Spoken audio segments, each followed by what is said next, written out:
ada salah satu akademisi dari Tillman University, asmaipun Phil Caruso. Dia kemudian berusaha membedah Indonesia. Mengapa Indonesia ini selalu menjadi sasaran ideologi transnasional? Yang satu gerakan Wahabisme internasional, yang kedua gerakan khilafah. Mengapa kok Indonesia selalu menjadi sasaran? Karena Indonesia ingin dikuasai, bos. Indonesia ini adalah negara dengan pemeluk agama Islam terbesar secara populatif di dunia. Dan di dalam Indonesia ini ada salah satu organisasi agama Islam terbesar juga di dunia bernama Nahdlatul Ulama. Nih, lalu apa istimewanya Nahdlatul Ulama? Menurut Phil Caruso dari Tillman University, satu, kehebatan Nahdlatul Ulama dan mengapa dia tetap memiliki anggota terbesar dan masih berpengaruh secara kuat di Indonesia, karena satu, dia tidak pernah mengajarkan kebencian kepada orang lain karena perbedaan. Nih, ini kajian akademis orang yang sekolah nih, Kak. Artinya dia sudah melakukan riset, dia sudah melakukan forum group discussion, dia juga sudah melakukan penelitian-penelitian.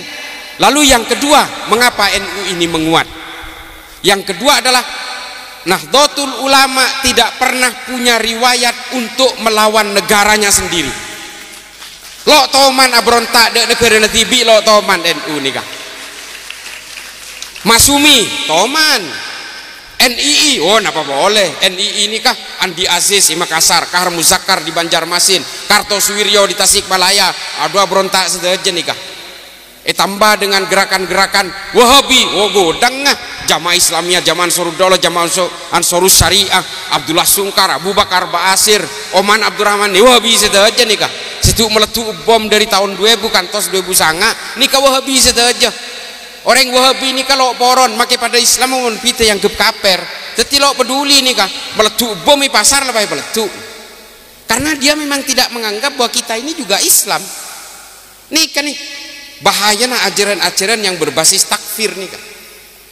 Nah lalu kemudian Phil Caruso membuat satu pandangan bahwa ketika NU menguat secara pengaruh terhadap anggotanya, maka jika ingin menumbangkan Indonesia, maka harus menumbangkan Pancasila.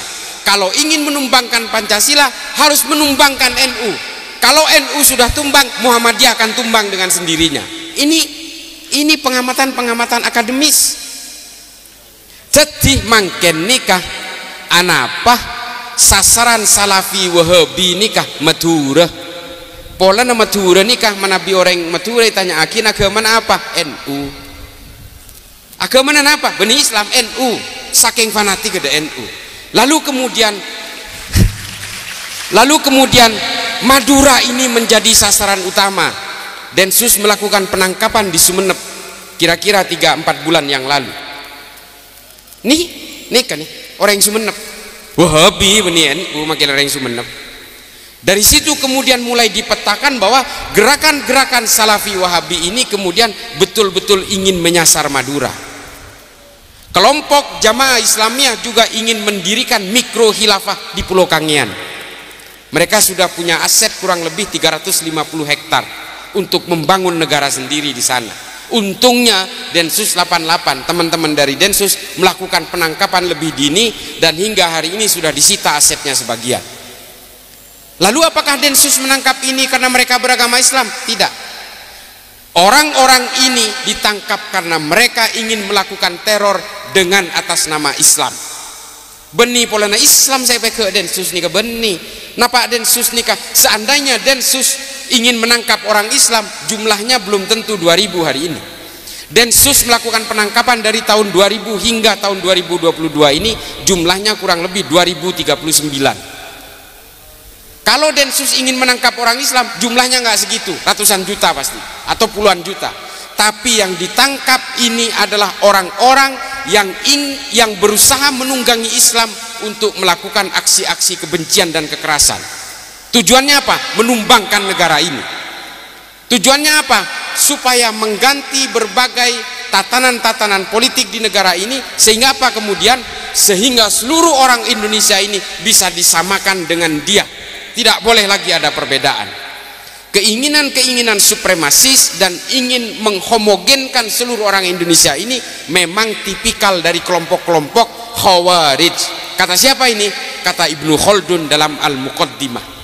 Suatu bangsa, ini terakhir, suatu bangsa dalam perspektif Islam kata Ibnu Khaldun itu adalah berdasarkan kesepakatan bersama.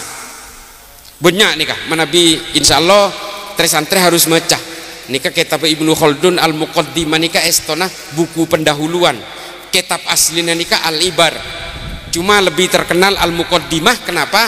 Al-Muqaddimah ini dicuplik oleh berbagai pemikir-pemikir Eropa, John Maynard, John Locke, Adam Smith. Ini semua menggunakan pemikiran dari Ibnu Khaldun yang kemudian merumuskan demokrasi ini. Jadi demokrasi ini dirumuskan berdasarkan saripati pemikiran-pemikiran Ibnu Khaldun dalam Al-Muqaddimah. Konsep-konsep bela negara juga orang-orang Eropa mengambil dari Islam. Salah satunya adalah salah seorang filsuf dari Jerman bernama Jürgen Habermas. Dia mengeluarkan teori Verfassung Patriotismus. Ini diambil dari pemikiran-pemikiran Abu Bakar Ahmad Ad-Dinawari dalam Al-Mujalasah wa Jawahirul Ilmi. Nih, bangga punten sampean Islam katinika. Harusnya bangga. Karena apa? Kemudian kita kehilangan kebanggaan-kebanggaan itu karena kita melupakan ilmu pengetahuan. Nih kan nih, beda kitab tepes selekor halaman saya nulis nih ke Odi Habib Ali Al-Jufri, Al-Insaniyah Qoblat Tadayyud, Humanity Before Religiosity. Nih ke kitab nih ke cek saya nah. Lo kira baca sampean? Padahal kitab nih kan nih teng-entengan nih kan. Ngajarin manusia supaya lo beci ke manusia lain nah. Polanya ada Bu Habib Ali Al-Jufri, manusia dengan segala perbedaan ini adalah sunnatullah. Allah menghendaki kita berinteraksi dan saling mengenal dalam perbedaan dalam suatu konsep yang bernama konsep lita'arofu. Silahkan kalian berinteraksi. Kalian ini saya buat berbeda-beda kata Allah karena supaya apa? Supaya kalian saling mengenal satu sama lain. Nih, baca kitab nikah bah gratis banyak PDF baca Arab beda, terjemahan Inggris beda, bahasa Indonesia nah segitu ada katanya. Kula macah Arab sareng bahasa Inggris ya. Bahasa Inggrisnya Humanity Before Religiosity, bahasa Arab Al-Insaniyah Qoblat Tadayyun. Beda cari nang Google baca unikap saya artinya apa? Cepon Habib Ali Al-Jufri, kalian orang-orang Islam harus mengenal kemanusiaan lebih dulu sebelum mengenal agamamu. Karena apa? Kalau kamu mengenal agamamu lebih dulu lalu kemudian kamu tidak mengenal kemanusiaan, kalian akan menjadi tuhan-tuhan kerdil. Kalian akan menjadi sibuk menghitung dosa orang lain dan akan mengkafir-kafirkan orang lain karena berbeda. Jadi sarang Habib Ali Al-Jufri kenali dulu kemanusiaan. Kule sarang sampean nih kesedajat Islam tak geng pola nareng sepon Islam tangki. Seandainya sampean ini lahir di Argentina, sampean ini Katolik 100%. Tore kula tanya, kule tibi cek yang lahir di Meksiko Katolik kula. Tore reng sepo gula Katolik, mbak gula Katolik. Tore mulai hikana kanca sareng orang Katolik, keluar jadi apangki sareng gereja Katolik, sanegara Katolik saja. Masa Islam gula kecuali hidayah lain cerita, kecuali gula mu'allaf lain cerita. Kita berbicara antara takdir kelahiran dan keimanan manusia. Tore, dan ketika keimanan itu berakar di dalam diri kita, nyaku gampang masuk Islam. Aduh lo gampang tretan. Akati sampean itale etan, nang itale esoko ni campur ke tase. Kok bisa alangoy ke pengkir. Lo gampang soal keimanan itu. Cek paper ngaperaki orang niser. Tore, ini kan beda cerita. Nang tarikh At-Tabari. Tarikh At-Tabari Al-Umam wal Muluk volume 3 halaman 100 belum gelompak. Nih, deki tengku kita segaduan. Salah satu korban perang Uhud itu adalah Mukhairik, orang Yahudi. Oning sampean lo oning lo ajar lo oning. Salah satu korban perang Uhud itu adalah Mukhairik, orang Yahudi, kiai namanya dari Bani Ta'labah, dari Fam Bani Koinuka. Nih tore kiai nareng Yahudi Madinah ngireng perang Uhud mati sekali. Gara-garanya apa? Melindungi Nabi dari panah-panah beracun dari orang-orang kafir. Lalu dia melindungi Nabi, semua panah beracun itu menancap di dadanya sehingga Mukhairik gugur. Sahabat bingung, matur dak Kanjeng Nabi, ya Rasulullah, ini mau kita apakan ini Mukhairik ini? Dia seorang syuhada tapi agamanya bukan Islam, mau kita akan makamkan seperti apa? Cepon sahabat. Tore. Lalu Nabi menjawab, kuburkan dia dan makamkan dia sesuai keyakinan keluarganya.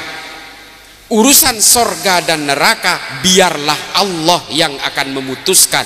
Mukhairik sebaik-baiknya orang Yahudi. Nih hadis ini terkenal nih. Ini loh artinya Kanjeng Nabi tibi lo poron hakimi orengo di nikah berdasarkan perbedaan keimanan, tapi Nabi betul-betul melihat dari amaliyahnya, dari akhlaknya.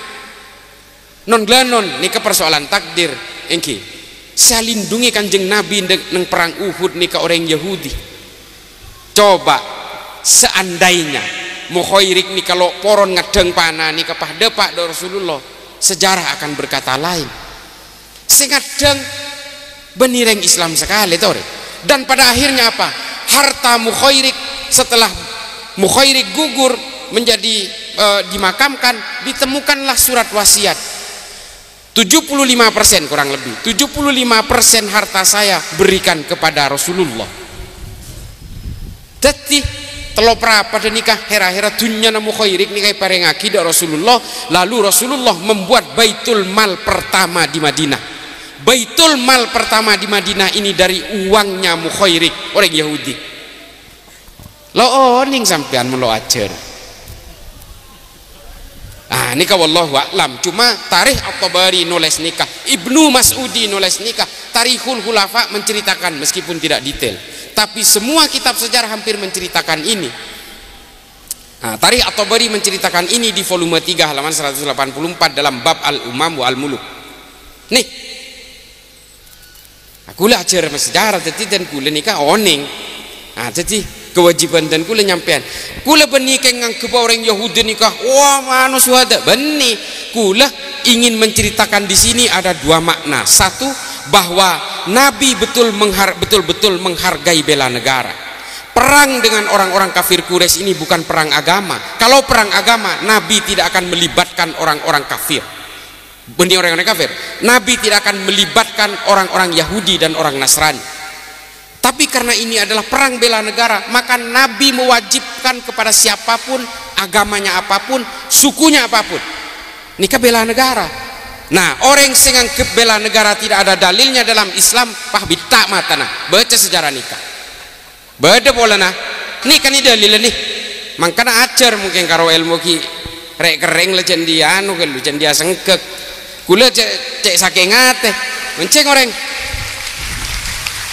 bela negara itu ada dalam Islam dan tertuang jelas dalam Piagam Madinah.